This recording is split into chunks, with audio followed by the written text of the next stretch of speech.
नदी के किनारे एक विशाल और घना जामुन का पेड़ था। उसी पेड़ पर एक चंचल और हंसमुख बंदर रहता था। पेड़ के नीचे बहती नदी में एक बड़ा और ताकतवर मगरमच्छ रहा करता था। धीरे धीरे दोनों के बीच गहरी दोस्ती हो गई। हर दिन बंदर पेड़ से रसीले जामुन तोड़कर मगरमच्छ को खिलाता। मगरमच्छ मीठे जामुन खाकर बहुत खुश होता और दोनों घंटों बातें करते। एक दिन मगरमच्छ कुछ जामुन तोहफे में लेकर अपने घर चला गया।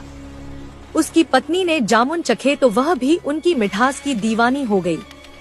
उसने लोभ में आकर कहा, अगर जामुन इतने मीठे हैं तो जो बंदर रोज इन्हें खाता है उसका कलेजा कितना मीठा होगा। मुझे किसी भी तरह उस बंदर का कलेजा चाहिए।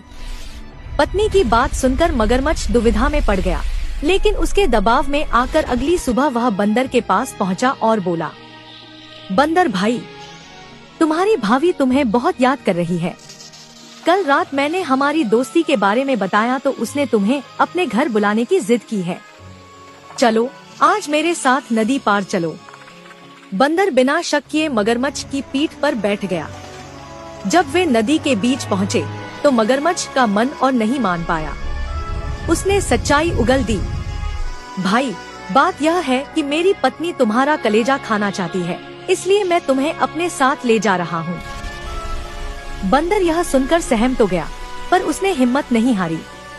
वह शांत होकर हंसते हुए बोला, अरे भाई, अगर इतनी सी बात थी तो पहले ही बता देते।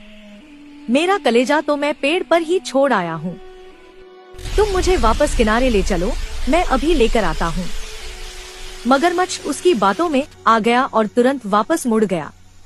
जैसे ही वे पेड़ के पास पहुँचे, बंदर फुर्ती से ऊपर चढ़ गया और ऊंची डाल पर बैठकर बोला, मगरमच्छ भाई, कलेजा कहीं बाहर थोड़े रखा जाता है। तुमने दोस्ती का फायदा उठाकर मुझे धोखा देने की कोशिश की। अब जाओ और सीख लो कि दुनिया में हर किसी पर आंख बंद करके भरोसा नहीं करना चाहिए। मगरमच्छ शर्म से सिर झुकाकर चुपचाप वहां से चला गया। संदेश, आज की दुनिया में हर कदम सोच समझकर उठाना जरूरी है। अगर हम सावधान नहीं रहेंगे तो धोखे के शिकार होना तय है।